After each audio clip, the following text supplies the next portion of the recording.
오늘 설교 말씀은 우리가 무너질 때 우리를 세우는 힘. 여러분 무너질 때가 있으십니까? 진짜요? 물론 마음이 무너지죠. 그죠?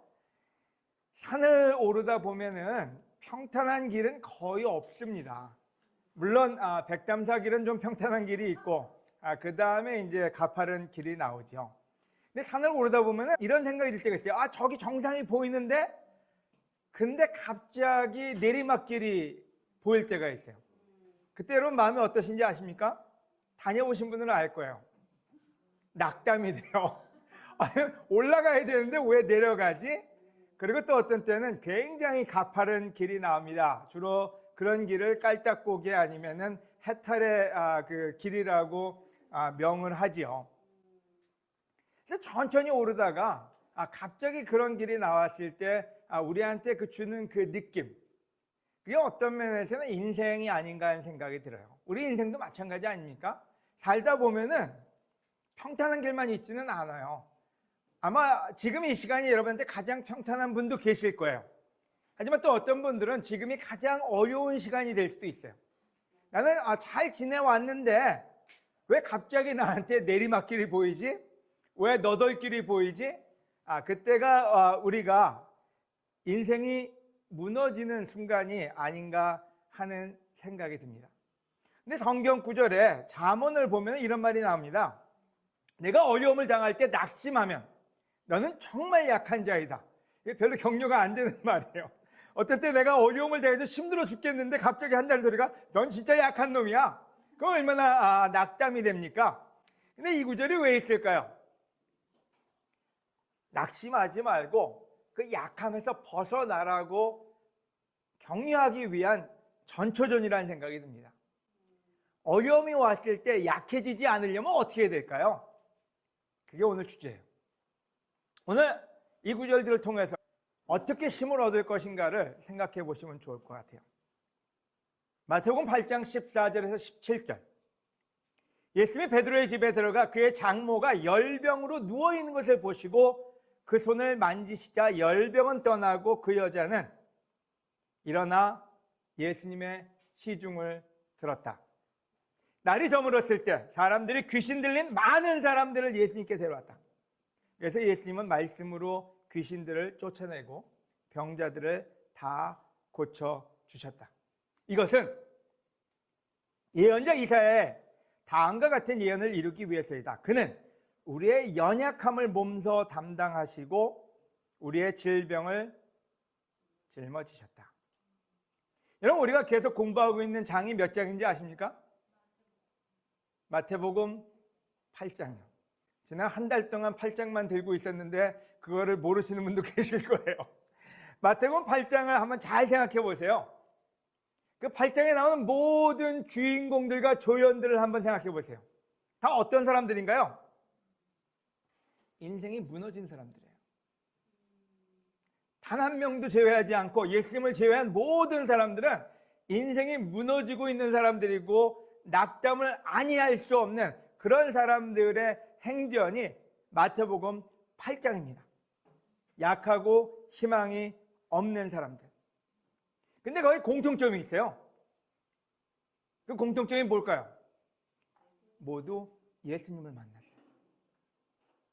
오늘 여기에 가장 중요한 포인트가 있습니다. 첫 번째요. 지금 읽은 구절을 잘 봅시다. 예수님이 베드로의 집에 들어가 그의 장모가 열병으로 누워있는 것을 보시고 그 손을 만지시자 열병은 떠나고 그 여자는 일어나 예수님의 시중을 들었다. 자, 마태복음 8장 14절인데 그 앞에 나온 스토리를 여러분 다시 한번 기억해 볼까요? 지난 몇 주간의 설교였습니다. 1절에 누가 나왔죠? 문둥병자요. 문둥병자가 예수님 당신이 원하시면 저를 깨끗하게 하실 수 있습니다. 그게 1절에서 4절까지 얘기해요. 그 당시에 문둥병은 불치병이었어요.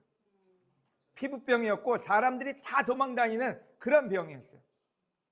5절부터 13절에 뭐가 나오나요? 그 장교가 자기 하인을 위해서 예수님께 옵니다. 그리고 얘기하기를 내 하인을 좀 고쳐주세요. 중풍에 걸렸습니다. 자, 문득병도 불치병인데 중풍은 지금도 어려운 병이에요. 하인으로 사는 것도 서러운데 거기가 병까지 걸렸어요. 낙담에 낙담을 한 사람이 두 번째 인물이죠. 근데 세 번째 인물은 나이가 드는 것도 서러운데 열병까지 걸렸어요. 여러분, 열병이라니까 느낌이 안 오죠? 여러분, 그 당시에 만약에 열병이다 그러면 죽을 수 있는 병이에요. 지금도 우리 어머님, 아버님 세대가 조금만 아파도 죽음으로 갈 수 있기 때문에 걱정을 많이 합니다. 지금 우리 주 안에도 많잖아요.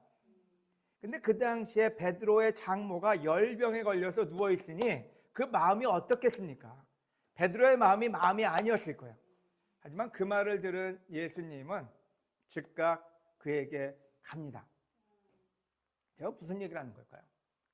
왜 예수님은 그 모든 스토리를 원 바이 원으로 다 열거를 하셨을까요? 문둥병, 중풍, 열병, 종합병원이에요. 그들 모두의 공통점은 다 무너지는 인생을 살고 있는데 한 가지 우리가 본다면 육체적인 병을 다 열거하셨다는 거예요. 저는 극히 의도적인 나열이라고 생각합니다. 그리고 예수님은 극히 의도적으로 이 일들을 하셨다는 생각을 합니다. 예수님한테는 능치 못할 육체적인 병도 없다는 거예요. 근데 그걸로 끝나느냐? 그 다음에 나오는 말이 있습니다. 다음 구절이요. 날이 저물었을 때 사람들이 귀신 들린 많은 사람들, 그러니까 앞에는 원 바이 원으로 해놓고 귀신 들린 사람들은 많은 사람들이라고 했어요.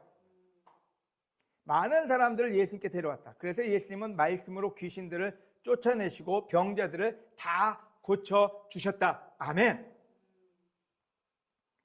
여러분, 두 번째는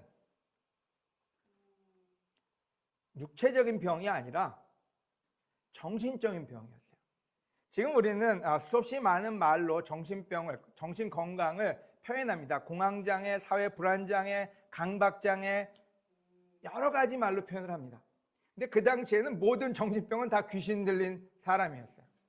그러니까 우리가 지금 귀신 들린 사람에서 그때 귀신이 나타나가지고 워워 하고 돌아다녔다가 아니라 정신적으로 뭔가 문제가 있는 사람들을 그때 한마디로 해서 귀신 들렸다.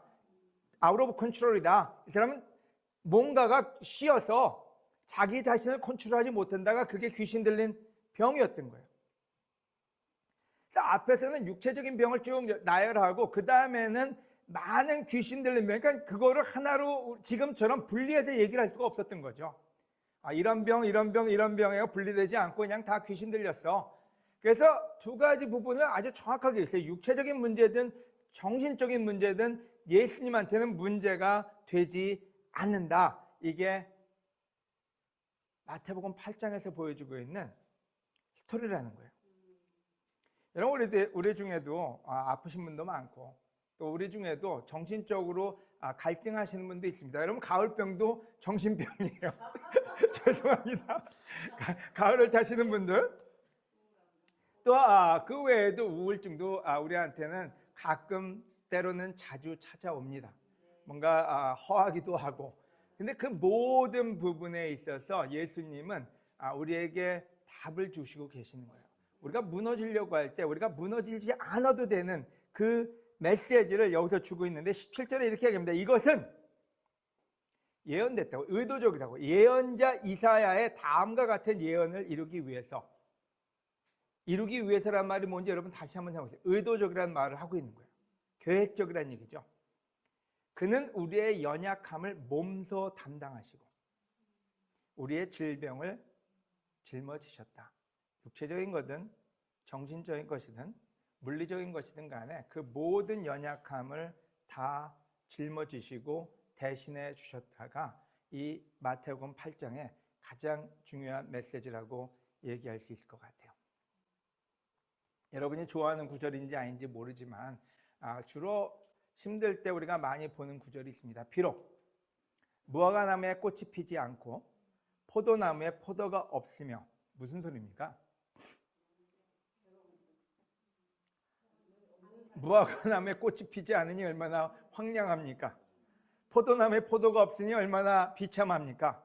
감람나무에서 기름이 나지 않고 밭에서 농작물이 나지 않으며, 여러분 어떤 때 이렇게 리얼하지 않잖아요. 근데 여러분 생각해보세요. 여러분 영업을 그렇게 뛰는데 돈이 안 들어와요. 여러분이 공부를 열심히 했는데 성적이 안 나와요. 여러분이 열심히 누군가를 사랑했는데 그 사람이 여러분을 증오하거나 미워하거나 애투만 가져요. 여러분 여기서 굉장히 리얼하게 얘기하고 있어요. 비록 무화과나무에 꽃이 피지 않고 포도나무에 포도가 없으며 감람나무에 기름이 나지 않고 밭에서 농작물이 나지 않으며 최악의 상태예요. 우리는 양이 없고 외양간에 소가 없을지라도 여호와 하나님이 나의 구원이 되심으로 내가 기뻐하고 즐거워하리라. 주 여호와는 나의 힘이시니 나의 발을 사슴의 발과 같게 하셔서 나를 높은 곳에 다니게 하시리라. 아멘. 여러분 우리가 무너질 때 우리를 세우는 힘이 있다는 거예요. 그래서 오늘 포인트는 두 가지입니다. 어떤 힘으로 우리가 살아갈 것이냐. 첫 번째 포인트는 유대인은 성전을 사랑했고 예수님은 사람을 사랑하셨다. 여러분 유대인들은 성전을 세우기 위해서 굉장히 노력을 많이 했습니다.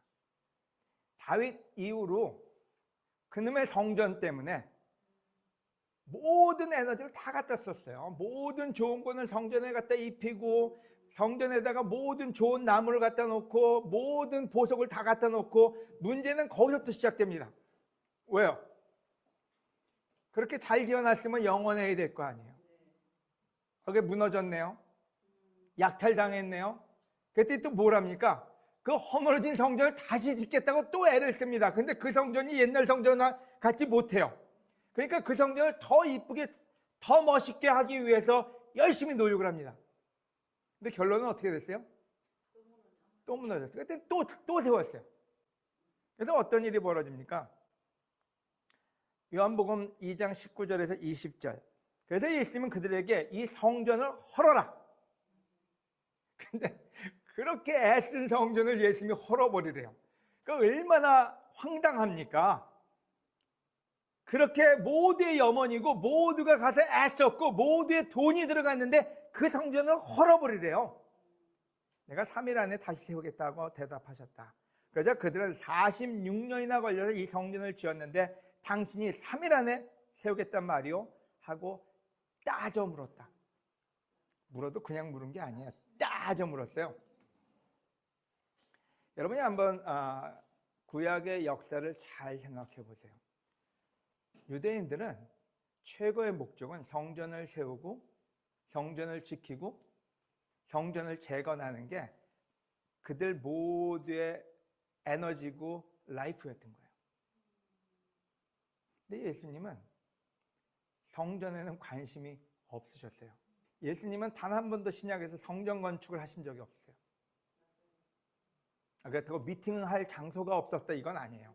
마가의 다락방도 있었고 자연도 있었고 하지만 예수님의 여러분 신약에서 여러분 성전 건축이 나옵니까? 안 나와요. 구약에서만 나오는 스토리예요. 그럼 예수님 대체 뭘 하신 거예요? 사람을 세우셨어요. 여러분 구약의 그 모든 사람이 성전에 포커스되어 있을 때 예수님은 사람에게 포커스가 되어 있었어요. 근데 가장 유대교하고 기독교의 차이점이 이 부분이라는 것을 깨닫지 못하는 사람이 너무 많아요. 지금도 하나님 예수님은 여기 있는 여기 사진에 나오는 이게 베드로 성당이거든요. 로마에 가보면은 기가 막혀요. 여기다 얼마나 많은 돈과 에너지와 아트가 들어가 있는지요. 하나님은 거기에 관심이 없다는 거예요. 그럼 어디에 관심이 있을까요? 여러분 옆에 있는 사람 한번 보실래요? 그 사람한테 관심이 있어요. 여러분 놀라운 사실 아니에요? 여러분 하나님이 이 성전에 관심이 있을 거라고 생각하는 사람들이 굉장히 많아요. 와 우리 하나님 멋지다. 이런 성전을 여기 하나님이 계실 거야? 예수님이 얘기했는데 거기 안 계시대요. 바로 지금 옆에 있는 사람한테 있대요. 여러분 귀하게 여기세요. 옆에 있는 사람 몹시 대하지 마세요. 왜요? 이 구절에 이렇게 써 있어요. 여러분은 하나님의 성전인 것과 성령님이 여러분 안에 계시다는 것을 모르십니까? 이거를 유대인들은 깨달지를 못했어요. 그래서 계속해서 성전에 매달려서 살았던 거예요. 근데 예수님은 지속적으로 얘기했고 사도들은 그걸 깨닫고 있었어요. 저 성전에 하나님이 마음에 가 있지 않고 여러분 한 사람 한 사람에게 하나님은 마음이 가 있다고요.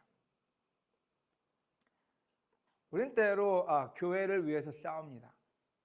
지금 어쩌면 대한민국 대부분의 사람들이 교회에 대한 열정은 굉장히 큰 걸로 알고 있어요. 하지만 놀랍게도 예수님은, 하나님은 교회에도 관심이 없으시다는 거예요. 물론 표현에 어폐가 있을 수는 있습니다. 왜냐하면 교회에 대한 이해도가 부족하기 때문에요. 성전에 대한 이해도가 부족하기 때문에요. 여러분도 성령님 안에서 하나님의 계실 집이 되기 위해, 여러분이요, 건물이 아니고요, 그룹이 아니고요, 여러분도 성령 안에서 하나님이 계실 집이 되기 위해 그리스도 안에서 함께 지어져 가고 있습니다. 사람 한 명 한 명이 교회라는 거예요. 근데 우리는 교회를 어떤 그룹, 단체, 우리가 denomination이라는 표현을 쓰잖아요. 그래서 잘못 이해하고 있을 때 우리는 잘못된 유대교를 숭배하고 있는 것과 같다는 거죠. 오늘 한 가지 이해될 게 있습니다. 성경의 주인공이 누구냐? 8장의 주인공이 누구냐? 그 무너져가는 사람들이었어요. 여러분, 그들이 왜 희망이 생겼는지 아세요? 가장 놀랍다는 예수님이 자기한테 관심을 보이셨어요. 그러니까 그 무너진 사람들이 일어날 수 있는 힘은 뭐였을까요? 사랑이었어요. 예수님의 사랑이 그들한테는 희망이 됐던 거예요. 그들은 저 성전이 중요하고 성전에 있는 바리새파 사람들이 중요하고 거기에 있는 기득권자들이 중요하고 거기 있는 랍비들이 중요한 줄 알았는데 그게 아니었다는 거예요. 아무도 돌보지 않는 한 사람 한 사람의 영혼이 그만큼 중요했던 거죠. 여러분, 예수님의 사역은 여러분을 사랑하는 거지 교회를 사랑하는 게 아니라는 겁니다. 우리가 때로는 예수님이 우리를 얼마나 특별하게 사랑하시는지를 이해하지를 못해요. 예수님은 더 대의를 위해서, 더 큰 그룹을 위해서, 교회를 위해서, 교회 리더십을 위해서 애쓰시고 계실 테니까 나 같은 인간이 무슨 예수님의 어텐션을 받을까 하고 잘못된 생각을 할 때가 있어요. 그래서 낙담이 돼요. 하지만 만약에 여러분이 힘들고 어려울 때 예수 그리스도가 나에게 특별한 관심이 있다고 생각한다면 여러분, 다른 스토리입니다. 어떤 때 여러분, 산에서 조난을 당한 사람들이 전화를 못하는 이유가 있어요. 나 같은 사람을 헬기가 구하러 올까? 안 그래요? 근데 헬기가 가요. 내가 발목이 삐었는데 8명, 7명 되는 사람이 나를 위해서 이 꼭대기까지 올라와 줄까? 여러분, 산에서 내려오다 보면요, 구조대가 8명 정도가 열심히 올라가는 사람들 봅니다. 왜 올라가는지는요, 사람이 접질러서 못 걸어 내려올 때 그 사람을 업기 위해서 그 많은 사람들이 올라갑니다. 대한민국도 한 사람을 구원하는 데 있어서는 굉장히 적극적입니다. 한 국민을 살리는 게 대통령의 일이거든요. 근데 우리 하나님이 안 그러실까요? 근데 우리는 어떤 때 그것을 이해를 못해요. 그래서 혼자 외로워하고 혼자 해결하려고 하고 혼자 에디튜드 같습니다. 왜 나는 이렇게 외로운 홀로 인생을 사는 걸까요? 아니요. 예수님은 우리 한 명 한 명에게 특별한 관심을 가지고 계십니다. 예수님은 성전과 교회를 세우려고 하지 않으셨어요. 사람을 세우려고 하셨어요. 여기는 한 사람 한 사람을 세우는 게 예수님의 아젠다인 거죠. 저는 여러분한테 한 가지 격려해드리고 싶은 게 있습니다. 여러분, 교회를 세우려고 하지 마세요. 옆에 있는 사람을 세우는 일이 여러분의 일입니다. 한 사람이라도 무너지지 않게 하는 거예요. 한 사람이라도 격려받고 사랑받고 힘을 얻고 세워질 수 있게끔요. 그게 예수님의 아젠다고, 예수님은 그와 같이 사랑하라고 우리에게 말씀을 하고 계신 겁니다. 아멘. 때로는 그게 너무 어렵습니다. 왜냐하면 사람을 내가 어떻게 세워? 나 같은 사람이 뭔 힘이 있다고, 무슨 지혜가 있다고. 여러분, 그런 생각 드세요? 내가 옆에 있는 사람 다시 한번 보실래요? 내 이 사람을 어떻게 세울까 한번 생각해 보세요. 어떻게 격려해 줄까? 어떻게 세울까요? 여러분 아이디어가 떠오르세요? 어떻게 하면은 격려하고 세울 수 있을까요? 여러분 사도행전 20장 35절에 예수님의 말씀을 인용해서 이런 구절이 있습니다. 이처럼 내가 모든 일에 모범을 보였으니 여러분도 주는 것이 받는 것보다 복이 있다는 주 예수님의 말씀을 기억하고 열심히 일하여 약한 사람을 도우십시오. 자, 이게 굉장히 중요한 프린시플이거든요. 어떻게 옆에 있는 사람을, 약한 사람을 도울까? 어떻게 도울까요? 여러분 이 구절에는 이런 표현을 썼습니다. 주는 것이 받는 것보다 복이 있다. 여러분 받는 거는 노력이 필요치 않아요. 여러분 받는 거는 누가 주는 거니까요. 근데 주는 거는 노력이 좀 많이 필요해요. 여러분 주중 예배 때 보면 여러분 어떤 줄 아세요? 여러분 굉장히 편하게 들어오세요. 그래가지고 그냥 무표정한 얼굴로 내추럴해요. 의도적으로 누구한테 힘들게 하려고 하는 것도 아니고요. 그냥 여러분 아주 자연스럽게 그냥 앉아 계세요. 근데 웃으면서 들어오는 사람이 있어요. 웃고 싶어서 웃을까요? 아니면 기빙하기 위해서 웃을까요? 여러분 기빙은 굉장한 에너지가 필요해요. 기빙은 생각이 필요해요. 늘 제가 잘 인용하는 우리 프랭크가 아주 오래전에 했던 내용인데요. 저한테 굉장히 도움이 많이 됐어요. 그 내용이 뭔지 하루 종일 바쁘게 있다가 집에 갈 때 문고리 잡고 기도한다고요. 들어가서 자기가 기빙할 수 있게 해달라고요. 우리 어떤 때 밖에서 지치면요. 들어갈 때 나 서빙해라 그러고 들어가요. 그리고 누군가가 말 한마디 하면 짜증을 내. 내가 밖에서 얼마나 고생하고 왔는데 니들이 이 모양이야. 왜 나를 대접을 안 해? 그래서 내추럴리 우리는 받는 거는 별로 그렇게 생각 안 해도 받을 수 있어요. 근데 주는 거는 깊이 생각하지 않고 깊이 노력하지 않고서는 줄 수가 없어요. 제가 아까 일부러 예수님이 의도적으로 뭔가 하셨다 그랬어요. 예수님은 하나하나가 의도적으로 생각하고 계획하시고 우리한테 주신 것이지 그냥 대충 해서 주신 게 아니라는 거예요. 여러분 우리는 주는 것에 익숙해야 됩니다. 왜? 그게 옆에 있는 사람을 살리는 거거든요. 옆에 있는 사람을 격려하는 거거든요. 주중 예배가 됐든 일요 예배가 됐든 여러분 모두는 격려가 필요합니다. 안 그래요? 여러분 제가 주중 예배나 일요 예배를 할 때 어떻게 이 말씀이 사람들을 격려할 수 있을까 굉장히 생각을 많이 합니다. 설교가 여러분 자동으로 누르면 나오는 무슨 뮤직박스 같죠? 안 그래요. 깊이 생각하고 깊이 고민하고 말을 골라 하지 않으면 실수해서 누군가를 낙담시키는 말을 저는 잘해요. 제 와이프가 늘 저한테 얘기해요. 좀 덕이 되는 얘기 좀 하라고요. 왜냐하면 제가 그냥 나오는 말들은 덕이 안 될 때도 많아요. 그래서 노력을 안 하면은 사람들한테 격려가 안 되는 모습이 될 때가 많아요. 집에 가서도 무뚝뚝한 거는 여러분하고 경쟁해도 이길 자신이 있어요. 제가 마음만 먹으면요 무뚝뚝한 거 저 혼자 지내는 거 되게 좋아하거든요. 혼자 상가잖아요. 왜 그런지 저는 혼자 지내는 거 되게 좋아해요. 근데 교회 크리스찬이 되면서부터는 많은 사람과 지내기 위해서는 저를 바꿔야 했고 늘 신경 써야 했고 근데 그게 나쁜 거냐? 아니요. 그래서 좋은 가족, 좋은 친구들이 넘쳐나고 있는 거예요. 여러분한테 한 가지 권해드립니다. 예수님은 여러분을 사랑하시고 여러분을 세우고 여러분을 격려하시기 위해 오셨어요. 여러분 우리가 예수님을 닮아가는 우리가 돼야지 교회 멤버로 지내는 거 큰 의미 없습니다. 왜요? 여기는 모두가 10년, 20년 후에 여기 있으라는 보장은 없어요. 여러분이 10년, 20년 후에도 믿음을 지킬 거라는 보장은 없어요. 우리가 어떤 때 오늘 행복하다고 내일도 교회에서 행복할 거냐? 아니요. 수없이 많은 사탄의 노력이 있을 겁니다. 하지만 누가 남느냐? 예수님을 닮아가는 사람이 남지 오늘 기쁜 사람이 남지 않아요. 오늘 먹고 놀면은 그 교회가 기쁜 교회인데요. 먹고 노는 일은 절에도 있고요. 사이비종교에도 있고요. 동네 반상회도 있고요. 어디든지 잘 수 있어요. 근데 예수님의 모습이 우리 안에 뿌리를 내릴 때 그때 우리가 예수님과 같이 머무는 인생이 됩니다. 아멘? 그래서 간단해요. 여러분 따뜻한 미소로 인사하기 제가 이렇게 초보적인 얘기를 해야 됩니까? 하겠습니다. 격려의 말 한마디 건네기 진심 어린 감사 전하기 작은 마음 나누기 작은 배움 나누기 서로 배우기. 여러분 주중 모임 때 왔을 때 굿뉴스 나누자면은 다 꿀을 뭐 드셨어요? 꿀 한 잔 드시고 앉아 계세요. 배운 거 놔두자 그러면은 배운 게 생각이 안 나요. 왜요? 생각하기가 싫어요. 여러분, 저도 마찬가지예요. 배운 거 나누려면 정리 막 해야 돼요. 근데 도움이 돼요. 우리가 때로는 에너지를 안 쓰기 때문에 기빙하기가 쉽지가 않습니다. 우리가 무너질 때 우리를 세우는 힘 넘버원은 사랑이에요. 예수님의 그 사랑이 문둥병자, 하인 다 고쳤어요.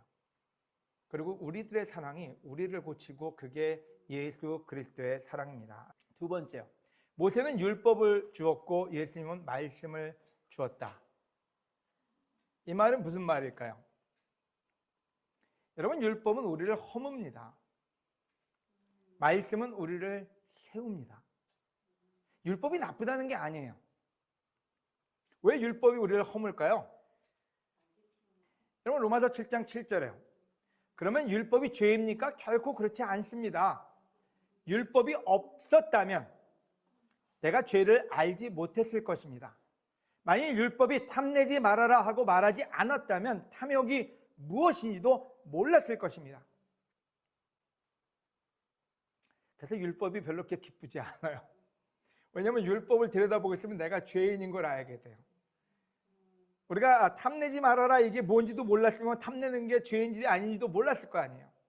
음탕하지 말아라 이걸 몰랐으면 그냥 음탕해도 안 해도 그냥 괜찮은 것처럼 살았을 거 아니에요. 그래서 율법이 뭐냐면요, 율법은 우리를 허무는 일을 합니다. 우리가 얼마나 악한지, 우리가 얼마나 욕심이 많은지, 우리가 얼마나 음탕한지, 우리가 어떤 인간인지를 알려주는 게 율법이에요. 저희 교회는 굉장히 율법적인 교회였다고 이야기하는 분들이 많았고 또 그 잔재가 남아 있습니다. 나쁘다는 거 아니에요. 그래서 우리는 때로 서로에게 얘기합니다. 너 굉장히 율법적이야. 한번 옆에 있는 분 보시면서 율법적인지 한번 확인하실래요? 여러분, 율법적이라는 말은 우리한테 별로 격려되는 말은 아니지만 우리한테 많이 남아있는 부분이에요. 그죠? 근데 율법적이라는 말은 무슨 말일까요? 율법적으로 산다는 말은 늘 우울하다는 얘기예요. 농담이 아니에요. 여러분, 율법적으로 사는 사람들 보면요, 다 뭔가 늘 부족해요. 왜냐하면 율법에는 완성될 수가 없거든요. 성경에 써 있잖아요. 율법을 우리는 모두가 죄인이라고. 그러니까 율법적으로 산다는 얘기는 늘 불만이 많고 우울하고 어둡다는 얘기예요. 그래서 생각 딱 하는 사람이 누구예요? 바리새파 사람들이에요. 행복해 보이지 않잖아요. 율법적이고 굉장히 거룩해는 보이지만 행복해 보이지는 않아요. 율법적으로 사는 사람은 어떤 사람일까요? 남을 판단하기 때문에 늘 남을 파괴시키는 사람이에요. 누군가한테 가서 잣대를 대잖아요. 여러분, 율법적으로 산다는 말은 굉장히 파괴적으로 사는 거고 교회를 가장 거룩한 척하게 만드는 위선으로 끌고 가는 게 율법적으로 사는 거예요.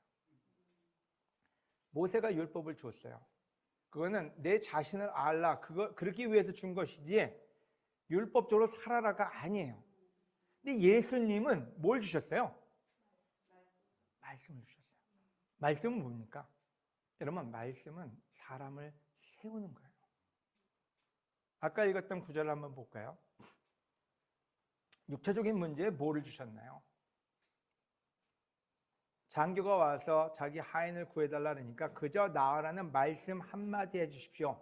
힐링이었어요. 그 말씀은 그 하인의 그 중풍과 열병과 그 모든 것을 고쳐낼 수 있는 능력이었어요. 그럼 정신병으로 걸린 사람은 어땠나요? 날이 저물을 때 사람들이 귀신 들린 많은 사람을 예수께 데려왔다. 그래서 예수님은 귀신을 쫓아냈다. 이렇게 쓰면 되잖아요. 이 편을 잘 보세요. 예수님이 많은 귀신들을 쫓아냈다. 이렇게 쓸 수 있는 문장인데 거기다 하나를 집어넣었어요. 말씀으로. 왜 굳이 이 말을 여기다 집어넣었을까요? 그 문장이 어떤 면에서는 더 어색한 거예요. 대부분의 사람들이 예수님이 귀신을 많이 쫓아냈다. 이렇게 쓸 수 있잖아요. 왜 굳이 말씀으로 귀신을 쫓아냈다고 얘기했을까요? 여러분, 이건 굉장히 의도적인 문장이에요. 말씀이 제외될 수가 없었던 거예요. 예수님의 모든 행적에는 말씀이 베이스가 되고 있어요. 자, 이 말은 뭘까요? 여러분, 우리는 늘 우울하고 어둡고 부족하고 마음이 무너져 내릴 때가 많습니다. 오늘 이 자리도 마찬가지예요. 아까도 얘기했지만은 무화과나무에 열매가 맺히지 않고 감람나무에서 오일이 나지 않고 얼마나 디스커리지 됩니까? 또 부모님은 아프시지, 애들은 말 안 듣지, 얼마나 낙담이 됩니까? 근데 거기에 어떤 약을 여러분이 드실 겁니까? 우리가 농담 삼아 얘기하는 신약과 구약이라고요. 여러분, 우리 병원에 가서 약사님도 계시지만은 약 꼭 챙겨 드세요 이런 소리를 듣습니다. 여러분, 말씀을 꼭 챙겨 드셔야 돼요. 여러분, 마음이 허할 때요, 말씀보다 더 좋은 약은 없습니다. 우리가 때로는 왜 우리가 정신적으로 허해지냐면요, 그 안에 마음의 중심이 없어지기 때문에 그래요. 근데 바로 그 중심을 잡아주는 게 예수 그리스도의 말씀이에요. 여러분, 대부분의 정신병도 문제는 물론 아주 시비어한 아주 심각한 여러 가지 일들도 있지만요, 대부분이 마음의 중심을 잃어버렸을 때 여러 가지 모든 병들이 시작됩니다. 여러분, 놀랍게도 마태복음 8장에서는 모든 육체적인 병과 모든 정신적인 병에 대해서 다 열거를 했습니다. 그리고 얘기학을 딱 두 가지를 써놨어요. 말씀 한마디가 육체적인 병을, 말씀 한마디가 정신적인 병을 이기게 해줬다고요. 어떤 말씀을 했는지 적고 있지는 않아요. 하지만 우리는 그 모든 말씀을 성경책에서 가지고 있습니다. 때로는 말씀이 결여된 사람들이 가장 서로에게 격려가 안 되는 삶을 살 때가 많습니다. 제가 제 멋대로 살았다면 제 아내에게는 최악의 남편이 됐을 거예요. 제가 참 멋대로 사는 걸 좋아하는, 어릴 때부터 우리 어머니가 키우기 제일 힘든 인간이었다 그러거든요. 삼형제 중에서요. 근데 그 말씀이 저를 변화시켰고 제 아내에게 또 제 아이들에게 올바른 아빠와 남편이 되기 위해서 변할 수 있는 키를 줬어요. 오늘 여러분 모두에게 다시 한번 권합니다. 약을 좀 챙겨 드세요. 이 가을이 왔을 때 마음 뺏기지 말고 말씀에 여러분의 영혼을 담그시기를 권해드립니다. 아멘. 여러분, 귀신을 쫓고 싶으면 우리 앞에 십자가를 씁니다. 안 그래요? 그래서 어떤 때 여러분, 우리 마음이 허하고 그러면은 예수님 동상 앞에 가서 십자가 앞에 가서 무릎 꿇고 기도하거나 아니면 마음에 십자가를 긋거나 여러 가지 합니다. 근데 놀랍게도 귀신을 쫓을 때 예수님은 말씀으로 쫓으셨지 십자가를 근 건 아니었어요. 물론 십자가의 보혈이 우리에게 그 능력을 줍니다. 오늘 다시 한번 여러분에게 권해드립니다. 최고의 명약이 뭔지는 바로 말씀이라는 것을 잊지 마시길 바라고요. 정리하면은 이사야서 40장으로 정리를 할게요. 너희는 알지 못하느냐? 너희는 듣지도 못하였느냐? 여호와는 영원하신 분이시며 온 세상을 창조하신 분이라는 것을, 그분이 우리를 사랑한대요. 그는 피곤하거나 지치지 않으며 그 깊은 생각은 헤아릴 수가 없다. 그는 피곤한 자에게 힘을 주시고 무능한 자에게 능력을 더해 주신다. 여러분, 우리의 모든 문제가 여기 다 있어요. 피곤한 자에게 힘을 주시고 무능한 자에게, 물론 여러분 스스로 무능하다고 보지 않겠지만 저는 제가 무능한 거 압니다. 무능한 자에게 능력을 더해 주신다고요. 청소년이라도 피곤하고 지치며 건장한 청년이라도 넘어지고 자빠지나 오직 여호와를 바라보고 의지하는 자는 새 힘을 얻어 독수리처럼 날개치며 올라갈 것이요 달려가도 지치지 않고 걸어가도 피곤하지 않을 것이다. 구약에서 우리에게 클리어하게 얘기를 했어요. 무너질 때, 우리가 힘들 때, 우리가 피곤할 때, 우리가 길이 안 보일 때 여호와를 의지하고 여호와를 바라보라고요. 바로 거기에서 우리의 힘이, 우리의 능력이, 우리가 부활할 수 있는 기회가 온다고요. 또 우리가 무너질 때 세우는 힘, 여러분 사랑입니다. 성전을 사랑하지 말고 교회를 사랑하지도 말고 사람을 사랑하세요. 그게 여러분이 이 교회를 사랑하고 교회를 키우고 교회를 미래로 이끄는 힘입니다. 여러분, 성전 지키지 말고요, 말씀을 지키세요. 말씀을 지키면은 성전이 지켜집니다. 개개인의 성전이 지켜지는 거죠. 그래서 우리가 무너질 때 우리를 세우는 힘, 사랑과 말씀, 레슨 마치겠습니다. 아멘.